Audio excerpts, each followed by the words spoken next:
Hey, Chris, how's it going? Hey, how are you? All right, all right. I was just about to email you. Yeah, so to find the link there in the email that you sent. Sometimes it acts funny towards me. All right. So, how many are we expecting? Um, so we have four on right now. We were hoping for a little bit more, but we're going to record this and we'll share it with everyone, so everyone will still have access to it. I know there is another um, meeting going on that a lot of our partners are attending as well. So um, a lot, a lot of them will just end up watching the recording, which is fine. Okay. Yeah, So I think we'll go ahead and get started. sure. So hello and welcome everyone to the Effective Use of Social Media for Health and Wellness Programs webinar. I'm Chris Johnson. My family and I are Dakota from the Siston Wakton Oyate. And I'm the Prevention and Policy Manager for the American Indian Cancer Foundation. And so today's webinar is a part of a series of webinars that we will be having with leading experts across Indian country, where we address Indigenous health issues. And so we want to thank each and every one of you for taking the time out of your day to join in on this conversation. And we hope to leave room for questions at the end of the discussion. So please feel free, if you have questions at any time, to put them in the chat or the Q&A box. And we'll be sure to address them kind of as they come up. So Thosh, I'll send them over if you aren't able to see them. So today we're joined by Thosh Collins, co-founder of Well for Culture, which is a holistic health initiative and digital Indigenous wellness platform. Thosh is also a professional photographer with years of experience in photojournalism, as well as fashion, corporate, and landscape photography. Um, Thosh, I want to thank you for your generosity and time to join in this important discussion today. So with that, we'll go ahead and get started, and I'll just really turn it over to you. And yeah. All right. Good. Well, thanks, Chris. Thanks for having us, and thanks to the American Indian Cancer Foundation for the continued relationship. And thanks to you all for the very critical and amazing work that you're doing across Native country. And today's a really good topic about utilizing and leveraging social media as a very powerful tool to help communicate our message about health and wellness. And so I'm just glad to be a part of that and do that. And again, my name is Thosh, and I'm from the Onakameda O'atam, the Salt River people, and we are right outside of Phoenix in Arizona. And I'm going to be doing this presentation on behalf of myself and my wife, Chelsea Luger, who we actually run our Indigenous Wellness initiative together that's called Well for Culture. And we actually started that about 4 or 5 years ago. Well, maybe about 6 now. And social media has been a really big part of carrying our message. So that's what I'm definitely excited to be talking about. And as you had stated, Chris, yes, I do photography as well, and photography, as I have found, has been a very, very important tool in helping to shape our social media presence in order to touch more lives. And so I'm going to kind of focus today on just some really basic photography principles, and I'm going to go over and talk a little bit about the different social media platforms and different programs that we use to create our content. And so that's what I'll be doing here. And so I'm going to go ahead and just start sharing my screen here. And I'm going to kind of go over, just give a little bit more background here as to what welfare culture is for those of you that are just new to us and just barely meeting us. And as I said earlier, it's an Indigenous wellness initiative, and we started this in 2015. And immediately, we initially had started it as a social media project to help utilize Chelsea's background in journalism, and that's her original background is. And Chelsea's is from the Turtle Mountain Chippewa and Standing Rock Sioux people, and she was raised in North Dakota, and she has her education from Columbia University as well as Dartmouth. And so her and I got together to put together a social media um, um, uh, um, social media account where we wanted to share about health and wellness in Native country, to help to inspire and motivate and share more ideas regarding health and wellness in Native country. And I myself, coming from a photo background, we put our forces together to create our initiative right here. And over time, we started delving more and more into more concepts and teachings coming from ancestral knowledge as well as Western medical practice to put together a model that examined what were the elements that played an important role in allowing our ancestors to be in such great health for thousands of years. And just by doing our own research, um, and based on what we learned from our elders and our knowledge keepers in our communities and across native country, and kind of keeping up with what's happening in functional medicine, we put our minds together and we came up with this model called 7 circles of wellness. And that first circle of wellness right here is a relationship to food. The second is getting healthy, adequate sleep, physical movement, having some modality of peacefulness in your life, and treating your home, your office, your school as a sacred space. And understanding that that sacred space contributes to your spiritual, physical, mental, and emotional well-being, as well as maintaining our connection to our Mother Earth. As we know today, that a lot of us, we in general, our societies as human beings are largely disconnected from our Mother Earth. And so maintaining that connection, consciously and objectively maintaining that connection, is a big part of our health and wellness.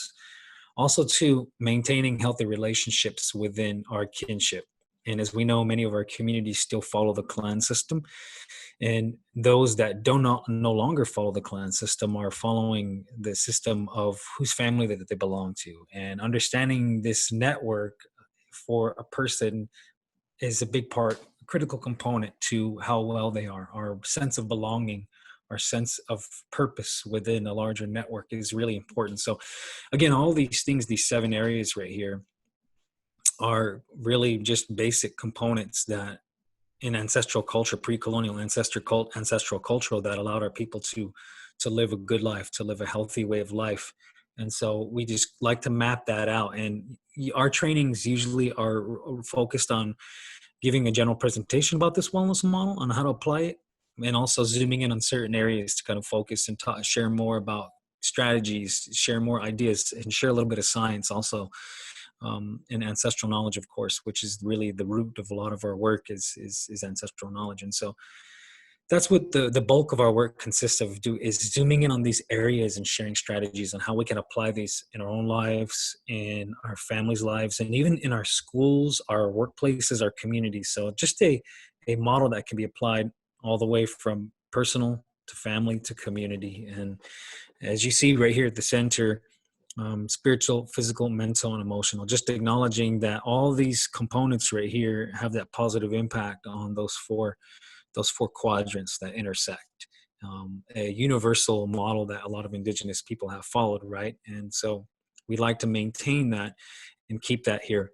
Also associated within this wellness model are our teachings, such as respect for all living things, connection to one another, um, honor, respect in general, carrying ourselves in a good way, treating others how we want to be treated. Just all these teachings that a lot of our people have followed, it's all associated with this as well. And so I wanted to kind of just share a little bit of background too of who Welfare Culture is and what we do. And we have, as I said before, we have really leveraged social media to share a message. And so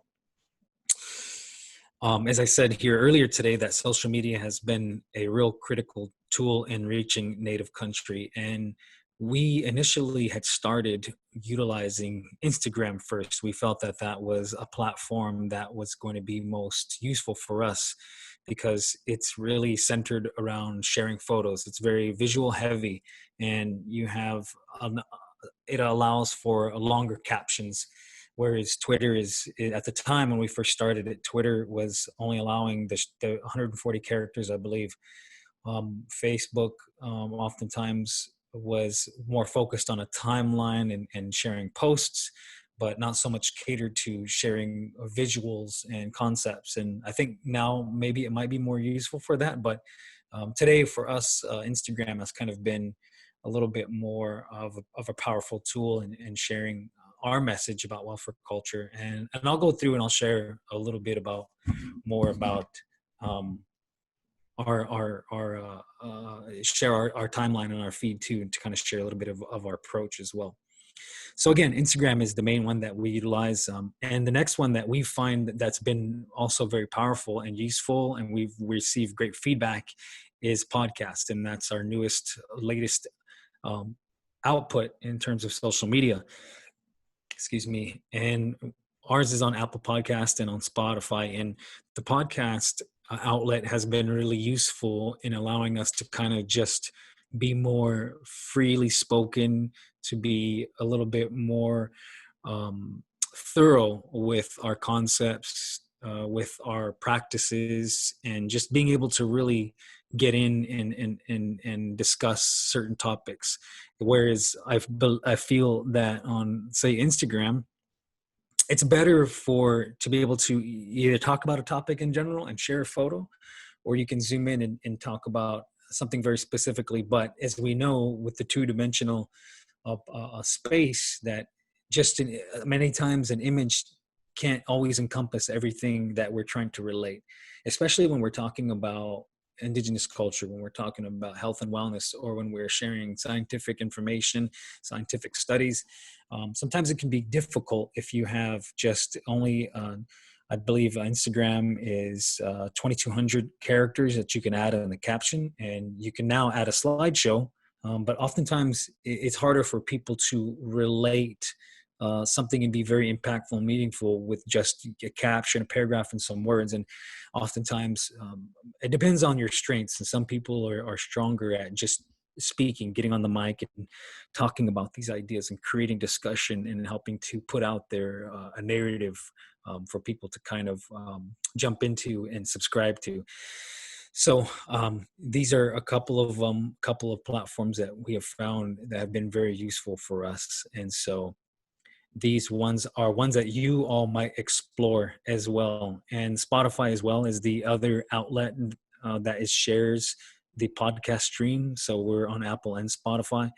And of course, YouTube is also another great platform. If you're great at making videos, if you're good at being in front of the camera, and you have the technological capabilities to produce great videos, and you have the equipment to do it, it's a great. I think that YouTube has been a great platform for those that have been able to really benefit from it and found a way to share their message through video. And I do believe that I feel that if we want to make very impactful and high quality production of videos, then it requires some knowledge of camera. Which camera are you going to use?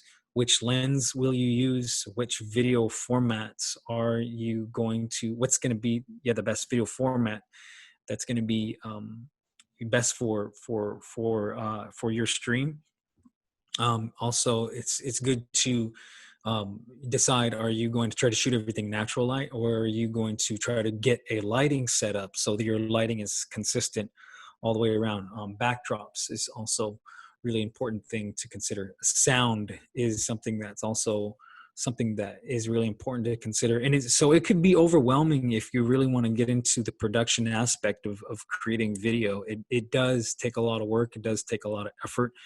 It can be time consuming, which is why us as Well for Culture, we don't put out that much whole produced videos, because it's very time consuming. And so we're really trying to just bang out and get out as much ideas and concepts out there, just to inspire people, to kind of gently push people in a certain direction, or to offer new concepts and ideas. And so I think that if you have the means, if you have the team, if you have the tech, then creating videos is great. And so I'll share a little bit about the video program that we use to create some of ours as well.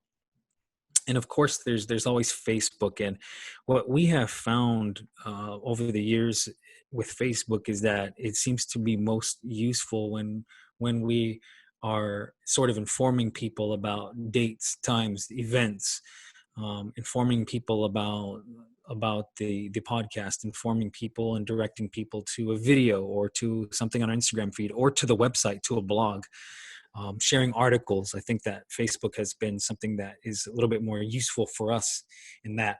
Another thing to consider with all these platforms is, who is your audience? who is your audience? And I know there's been some studies that have been done, and they showed the different demographics that gravitate to these different social media outlets. And I think that these days Facebook seems to be popular with 30 somethings and up. Instagram with those in the 20s to 30s, 40s range. Podcasts is pretty much across the board that all ages are tuning into podcasts, which is why they're so powerful. And with YouTube, we're also seeing just a vast range of demographic that are tuning into YouTube. And of course, with the younger generation, Snapchat and TikTok are most popular. And with our work, traveling our native country and working with youth under the age of 20, they are rarely on most of them are not on Facebook at all. They're on YouTube, they're on Snapchat, they're on TikTok, then they're on Instagram. And there's a lot of them that are not even on Instagram, which for me is kind of the social media platform that I've kind of gravitated towards. And to me, it was the new one, but it no longer is the new one. So that's a big important. Who is your audience? And look at the statistics of which demographics are gravitating to different social media outlets, and try to utilize the one that's going to reach your audience the best. So that's just a little bit about social media platforms that we have used and that we have found success with. So some of the programs that we are creating content for, I showed you a little bit of slides just a little while ago, and those slides were created with the Apple program Keynote. So for all of you Mac users out there, Keynote is a great one, and that's one that I use for all of our presentations.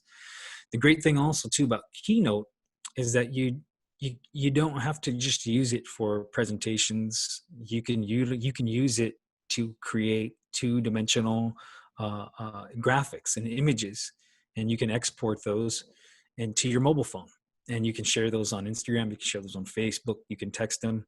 So I'll kind of share a little bit about that in a little while as well. But that's the great thing about Keynote. And if you're somebody who doesn't have the skill or the capabilities to utilize Adobe Photoshop or Adobe Illustrator to create your flyers, or you want to share infographics about your work or something, Keynote's a good one to be able to utilize that. And so I'm a Mac user, so I apologize too to the PC users, is that I don't know and I'm not familiar with PC programs, but of course, as I do know that there are great presentation programs within PC that you can also export to a format in which that your phone can actually read it, and you can also again use it in the way that I had discussed just a second ago. And Adobe Photoshop is a great one. And again, this one does require some time and dedication and skill to get to know. But if you don't have that much time and you're a little bit more, if you're a little bit, need to do very minimal editing and your time constraint, Adobe Lightroom might be a better one for you. And I've been using Lightroom now for almost 10 years.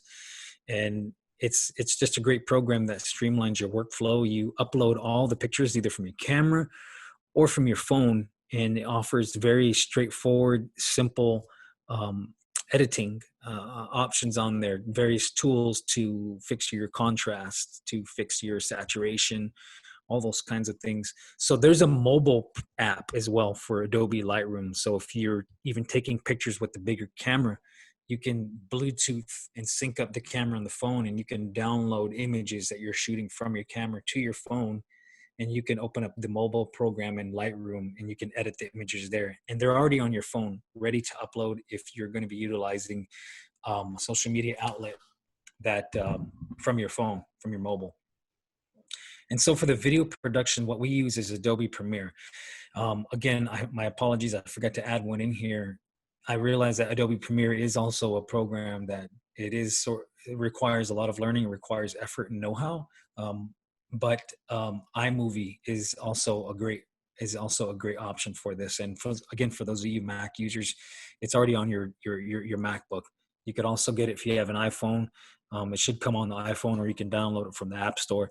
It's a great program to edit your mobile videos as well. So I encourage you to get familiar too with iMovie. It's free, and there's a lot of tutorials on YouTube. You can get to know it really easy. For our podcast, the outlet that we use is Adobe Audition. Adobe Audition is another one that does require a little bit of learning, but if you're already familiar with all of the Adobe platform, Adobe programs, then learning Audition is a little bit of an easier one. Another thing that can be done too within your podcasting is you can actually record straight into your computer with a mic, just like so. This is a USB mic, and I got this on Amazon for $30, and it plugs right into your computer, and you can adjust the levels right here, and you can record straight into your computer utilizing any sort of audio software that you have in your computer, such as QuickTime is a great one too for all the Mac users as well. So let's start with some of the basics of visually communicating your message. And like I said earlier, photography, I believe, is the foundation of sharing any type of visual message. And so let's go ahead and jump into that a little bit. And hopefully you have a camera nearby, or if you don't, you can use your mobile phone. You can utilize the camera on your phone. And as many of you know, that the phones today, the mobile phones today, take great high resolution pictures. They take great high resolution 4K videos. So if you don't have a DSLR camera or a mirrorless camera, you feel free to go ahead and just continue to use your phone. We must use what we got. And that's a basic photography principle that I learned in art school, in high school, and in art college is that it's not about the camera. It's about your eye. It's about your message it's about how you are capturing and evoking thought and emotion to your audience. So use what you got. Okay. So lighting a lot of times is going to really determine how great your image is, the lighting, the composition. And that's what I want to talk about. Oops, excuse me here. Let's move on to, I'm going to switch screens right here for just one moment. Bear with me.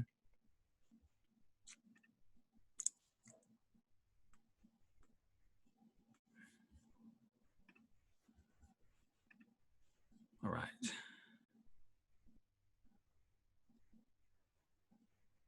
Just one moment.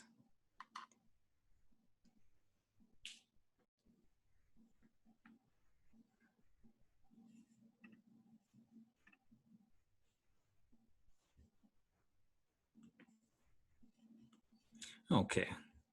Start sharing the screen once again. All right. So composition, as I was just about to get into, composition is all about the placement of your subject in the frame so that the effect is as pleasing to the eye as possible. So when we are trying to create beautiful aesthetics, it's all about composing the image. Now, if you were to look into your camera, into the viewfinder, or you are looking at your mobile phone, and as you're taking a video or a picture, you have your basic regular format rectangle viewfinder. And composition is all about moving and putting objects within that viewfinder and composing all the elements in your view. When you're doing that, when you are composing your image by moving your image different angles this way and that way, exploring all the different lighting options, that is you composing your image, choosing what do you want to include and what do you not want to include. And so I think that today, since now there's a big accessibility to shooting tons and tons of images, many times we don't really take images with care because we have unlimited space sometimes to shoot photos and videos. But composing the image requires a little bit more thought, requires a little bit more effort and care into what's going into your viewfinder. And there's some tools here that kind of help you, some guidelines that could help you with that. And this one is the rule of thirds. And so let me zoom out a little bit right here. The rule of thirds right here is, you see the lines, we have 1, 2, 3, 4. We have 4 images. And so when you're looking through your camera, you can divide your frame into thirds, both horizontally and vertically. and place the important elements in your shot along these horizontal and vertical lines. And this will create a visual element that will please the eye of the viewer. So if you look at this photo here of Chelsea in our little home studio podcasting, look at the section right here. And as I was photographing her, I just very quickly place her on the left side of the frame, and I put her head here in the cross of this intersection right here. Number 1 intersection, number 2 intersection, 3 and 4 intersections. So putting her in there, what this does is just creates some balance to the image too. So we have the baby here on her left, our daughter Aloe, and to the right we got this podcast stand. We got this podcast stand right here, and you're kind of balancing out the two subjects in the image that you see right here. There's other things to pay attention to. What's in your background? Like, look at everything, and like, I made sure that when I photographed this, I cut out the lamp on the right, and that on the left side of the frame I cut out the edge of the couch, because the less background stuff there is, the more aesthetically pleasing the image is. It looks cleaner, it looks solid, it's better to look at.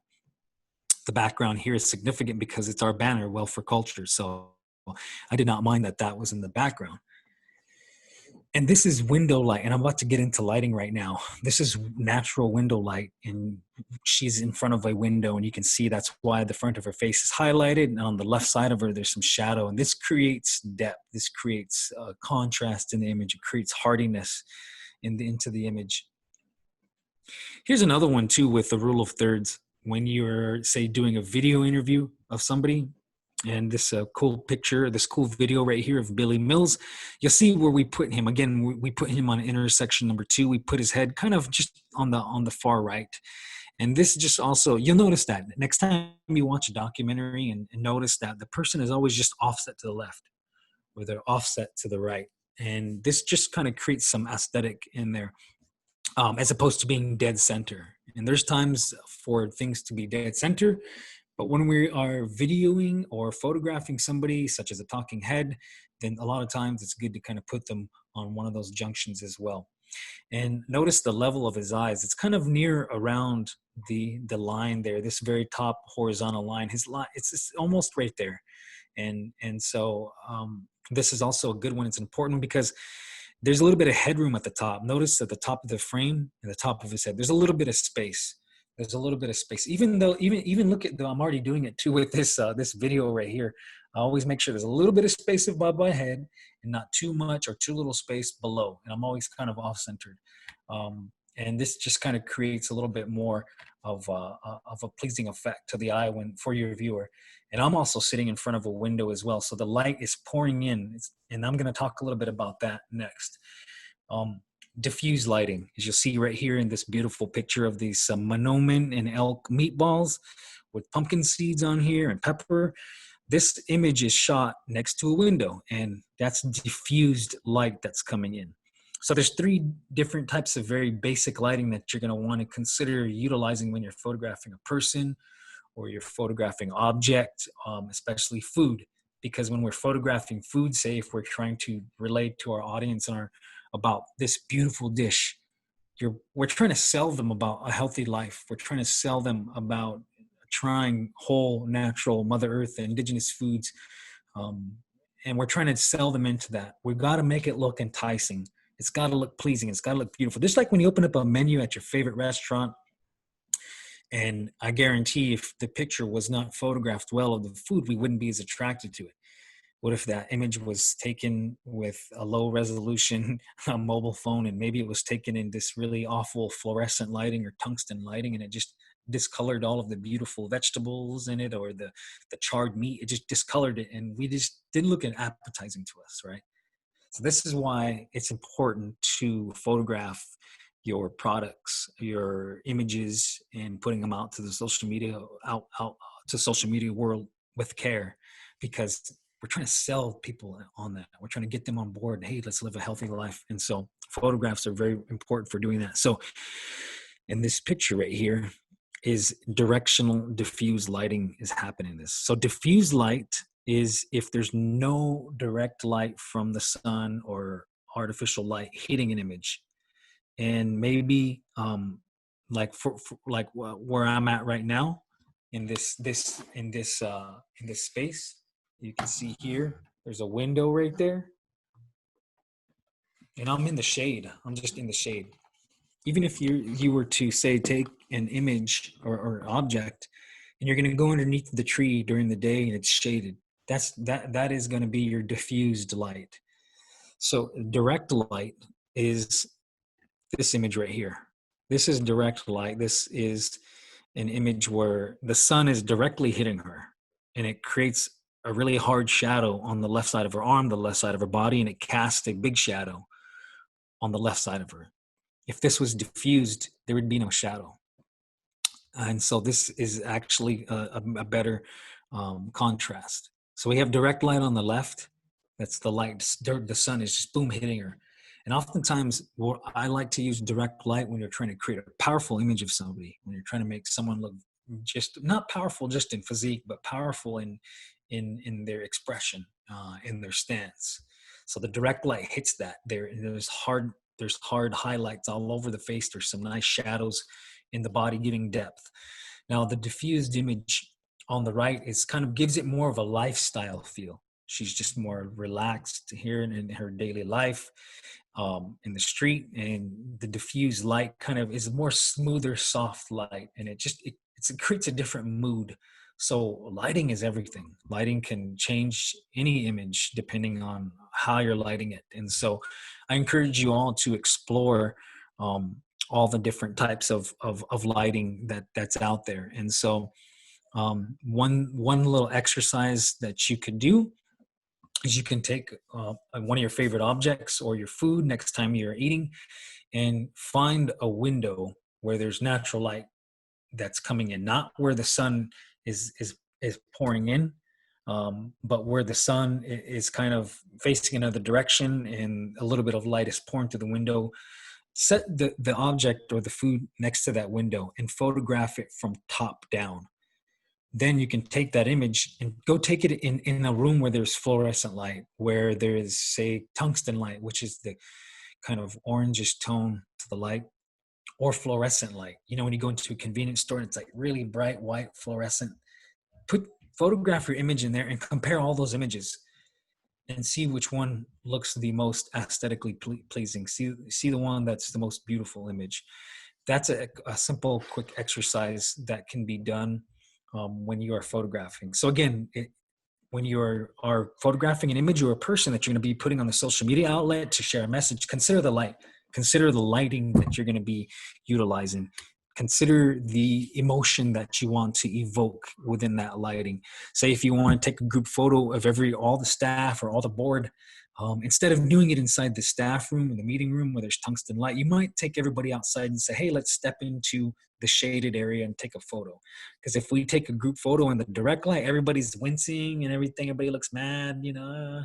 So you might consider that. Get into some diffused light when we're trying to really give people an opportunity to kind of really display a more easier and relaxed expression.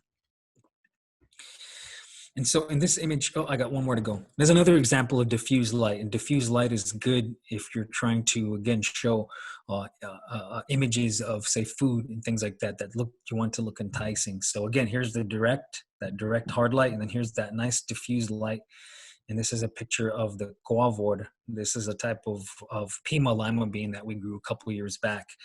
And so, and this image also too is a good example of a shallow depth of field. And see, this image is something that you probably recognize before. The background is blurry and the focus is put on the focus of the image, which is the beans here. And this is a little bit more advanced photography skills. And if you're using a camera that you're manually adjusting the settings, this is when you open the aperture up really wide. And that's a definitely discussion in a class for another time, but this is an example of a shallow depth of field and controlling the shutter and the aperture. Most people utilize your camera on auto, and that's totally fine. But if you wanted to create images like this, then those are usually in the manual settings as well, or in the macro setting of your camera, which usually has an icon of a flower. You can choose that if you want to shoot a close-up of an image where you want the actual subject to be in focus and the rest of the background to be blurred. And here's another one utilizing the rule of thirds and the use of lines. Lines is really important too in your image. This one is a good example of excuse me, directional diffused lighting. So the light is coming through a window at the top and it's a little diffused, but it's directly hitting. Here's another one with diffused light. She's in the shade. She's in the shadow right here. And this one right here is also using the rule of thirds, where remember the line right here, and there's a line right here and here, and we're putting her on the line, the vertical line on the right here. And we're also just kind of paying attention to the background. Look at the brick, the line. Look at the line between the ground and the wall here in the back. We're kind of keeping everything nice and parallel from the bottom of the frame here to right here, all the lines right here. We're not tilting it and rotating it. We're just keeping it nice and even. Again, this is just really pleasing to the eye. So here's some examples of food, what I was talking about earlier, and how lighting is important for food. And these beautiful blue corn tamales, venison corn tamales on the top right, or excuse me, on the top here. This was photographed in front of a window where the sun directly hits, but the window has a little diffuser on it, diffusion, like a frosted window, sun hitting, going right through it. And it creates this really beautiful soft light, and soft light is great for food. And again, if you're trying to share fun and healthy recipes, we're trying to sell people on it, and we want it to look appetizing. And so oftentimes I always shoot food. I always photograph food from top down, and I use that diffused light. So there's a really soft shadow on the left side right here, and the highlight is coming right here from the top right corner of that. And so again, lighting is really important. Make sure you can still see inside of your shadows. And a lot of this is done in post-production when you lift up the shadows. Again, if you're shooting with an Apple iPhone, you can now edit your image in there. You can edit the image. You can bring up the shadows a little bit. You should be able to see inside of your shadows, but your highlights should not be so blown out to where you can't see the detail in the highlights. So you want a nice, even tone. And this is the same for when you're photographing a person, when you're photographing landscape. Your shadows should not be too dark. Highlights should not be too bright. Okay. So, and these are square medium format images. This is like the standard image for Instagram, but you also have the option, of course, to adding a horizontal image or vertical image as well. So I think that with square and medium formats, it looks most aesthetically pleasing when the object or the person is in the direct center of the image. So it creates this really balanced image as well. There's ways to offset it, but it requires some composing and all the elements in the image to really be careful and thought out. Documentation is one that's really important for I think this one is good for stories. So if you're utilizing Instagram or even on Facebook, sharing just the stories, and this one is a little bit more is a format where it's a little bit more free flowing. It's a little bit more, it's less thought put into your image. The timeline is what I'll share here in a little bit of our Instagram. I'll just jump into it right now. The timeline, as you'll see right here, that's where we put a lot of our effort into making the images look great, is the timeline. And our stories are the areas where we're just using the mobile phone, and we are kind of a little bit more less careful about lighting. We're less careful about composition. We're just, people want to see behind the scenes. People want to see the everyday the everyday daily routine of you or your organization. And so with the stories or the Snapchat or even mobile photos for Facebook, those can be, we found more success when they're a little bit more free. You know, it's the timelines is when we have found success, where we put more thought and care into curating the content that we're sharing on the timeline. So here, if you'll notice too, on our timeline here, it's pretty much, see, here's a good example of the group photo. We just put everybody by the window. And there's, see, we put everybody by the window. The light's coming from this direction right here. It's diffused directional light coming in. And no one's squinting, no one's wincing, no one's into too much of the shadow to where you can't see their expression. So this is a great one for when you're trying to get a staff picture, the board photo, everyone. And back to where I was right here. Give me just a minute to reset this. If you'll notice, looking through their timeline, you'll see that pretty much all of our images are all natural light. And this creates a really nice consistency in the timeline. And again, I think that this is something that attracts people and makes people want to come and continue to look at your page. It's because of the consistency and the continuity in the timeline. And branding is really important too. So if you'll notice on all of our images where there's caption, even in this video, this flyer, this short presentation that we utilize right here, there's another short presentation right here, this little presentation, you'll notice that we use the same caption and our we use the same font, and the font that we use is DIN Pro. And so you want to maintain some consistency with your branding, with your font, your logo, and all that. And again, this just creates just a really nice, well put together look in terms of your branding of your organization. And so I want to jump in and I want to share this. I mentioned to you one of the programs that we use in Mac to create presentations for our workshops, for our Zoom presentations. We also use that for social media. So a lot of times what we use our Instagram timeline for is to share concepts and ideas, strategies, and we put it in a little presentation format. So in this right here is the cover image, is the subject of the post, which is navigating the grocery store. We click to the right. And here we kind of create things in a circle, and kind of that's just our style. We just think that it embodies more of a holistic approach. It embodies this idea that different concepts and things like ideas that we share are interconnected. And it kind of resembles our thought process. And most of us, a lot of people are very visual, and a lot of times our brain doesn't think in bullet points. It sees and thinks about different concepts and ideas that are all interconnected. We go to the next image right here, and we give some strategies. We break it down and try to make it simple. And this one, it says, number 1, stay on the outer perimeter. Then it's got this whole blurb. Number 2, avoid foods with a long shelf life or no expiration. And so with the captions, the title of each slide, we try to be as simple as possible. And with the caption at the bottom of it, again, we try to be as simple and concise as possible. And this is where Chelsea comes in with our initiative, because she's the writer and she has a good, really concise way of making things simple, but yet profound and meaningful. And number 3 right here, this one says, buy non-GMO and organic whenever you can. And again, we're just sliding through here and sharing the slides. And notice that we use some images in all of them. So it's not just a bunch of words splattered on the screen, that we have some images mixed out throughout there. So, and then here's another, just to consider these practices. So this is a really basic format of our when we use Keynote, when we use presentations, it's content that goes on our social media. Let me pull up another one, peacefulness. Let's look at that one right now. Again, peacefulness, again, the cover image is the image that tells the subject that we're going to be presenting right here.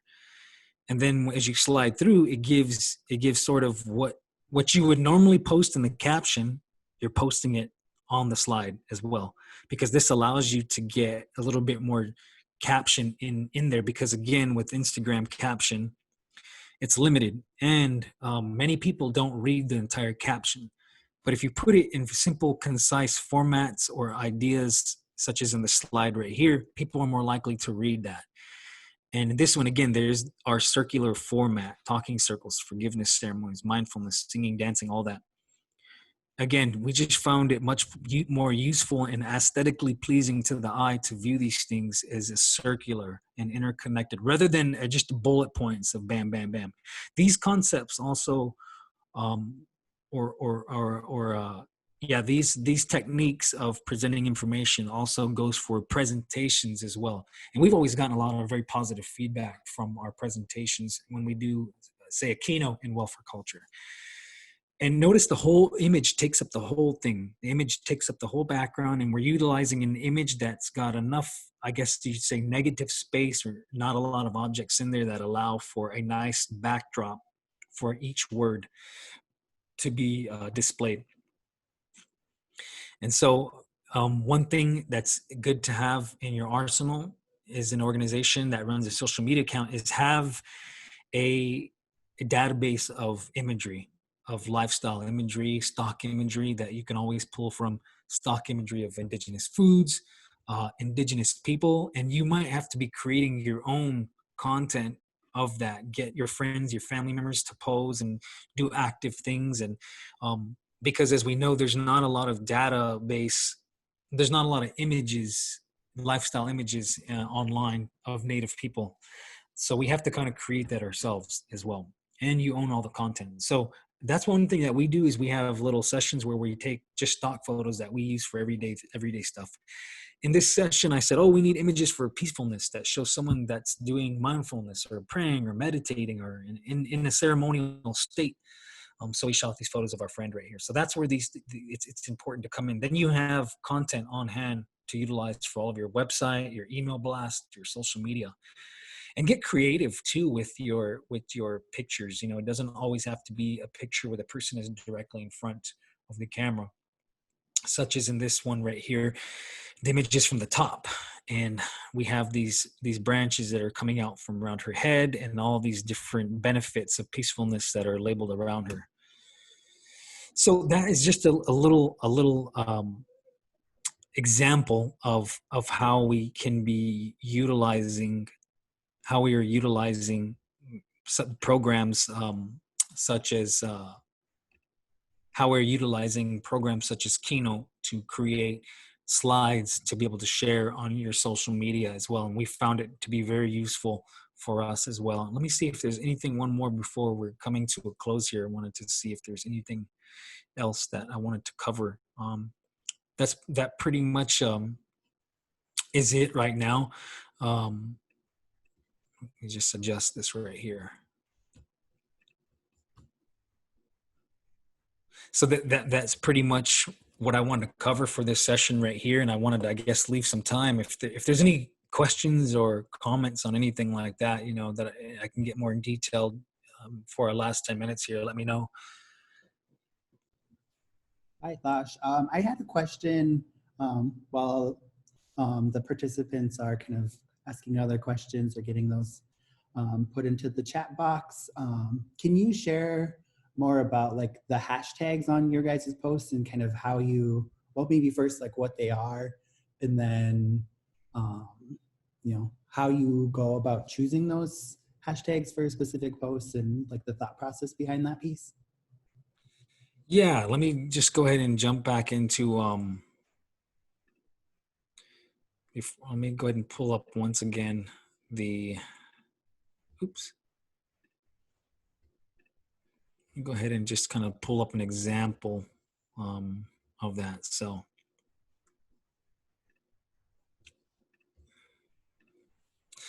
yeah, that's a great question, and thanks for bringing that one up. And as you see in this post, for example, our caption or our hashtag that we always use first and foremost is our welfare culture hashtag. And for those of you that are not familiar with the power of hashtags, is that when you click on the hashtag, it allows you to see all the posts associated with that hashtag.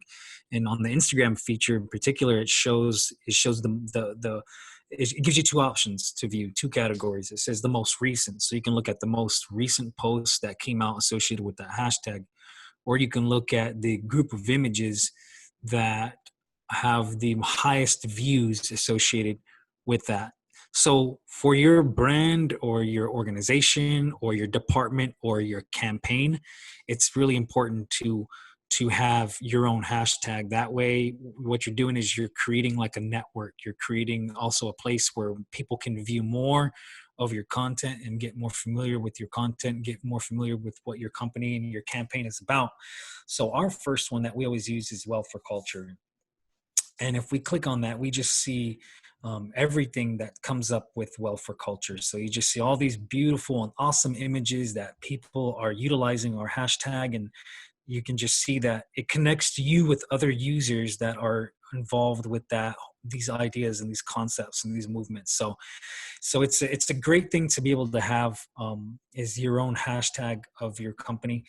And we look back down right here. The other one that we use is Native Wellness, because that's also the hashtag of the nonprofit organization that we work with, the Native Wellness Institute. And we're using wellness. That's a big one, right? That's a huge hashtag that it's also a very competitive hashtag. If you click on it, there's posts being probably made every second that are being hashtag wellness, but it's still good to use that. How we choose the hashtags that we use is for one, what you can do is you can do a Google search, and you can see which hashtags are most popular with health and wellness, with medicine, with lifestyle, healthy lifestyle, indigenous, Native people. And I think with Native people, it's pretty straightforward, such as indigenous wellness, Native American, Native wellness, Native youth, indigenous people, indigenous wellness, ancestral knowledge, and very basic ones like just food, produce, grocery store. But I think that it's important for people to get to know hashtags and to find out which ones are getting the most views as well. So we have another question in the chat box that says, do you use Keynote to make the feed post on your Instagram? Yes, and sorry if I didn't relay that very clearly earlier. Yeah, the examples that I was showing from our Instagram timeline, where there was a presentation and a slide, those were all created in Keynote. And that's what I was saying kind of in the beginning, that programs such as Keynote or any other type of presentation that allows you to make a slideshow presentation, they oftentimes have a format where you can export it and it goes to your phone, such as Keynote. You can export as a TIFF or a JPEG, and you can export those onto your desktop and then go ahead and email, text, or airdrop them to your phone. And then there you go. You have a nice, really laid out presentation that if you can share as a slideshow on your Instagram feed, or you can just upload them as individual images in Facebook, or you can even add that slideshow presentation as a sliding box option on your website or in your email blast. So Keynote is great for that. So it's not just for doing presentations in person with a projector, but it's a great way to share various concepts associated with an idea or a practice or strategy. That's the way we found it. The one thing too that you have to be mindful of is, because of the way, say in Instagram particularly, the algorithms work a certain way, where when you upload images that are multiple images, there's less viewership, there's less engagement. So that's why you have to really lean on hashtags, and you have to lean on consistency as well, continuing to post every day as much as you can. Not as much as you can every day, but posting at least every day, putting something out there. So we also have another question that says, what is the typical timeline from coming up with the idea for the post to actually posting it? Yeah, that depends. It just depends on how easy it is to come up. I like to, I guess, like I said, I guess if it sometimes can be challenging too when we're trying to share, unless you're sharing very straightforward and basic information. Say you're making a little infographic about the data that you already have in place. I think that can be a very short timeline where you get on Keynote. Maybe it takes 10, 15, 20 minutes. Maybe, you write the caption in your email and then send it to yourself on your phone, and then you upload it, and it could be a process that's definitely, 30 minutes or less.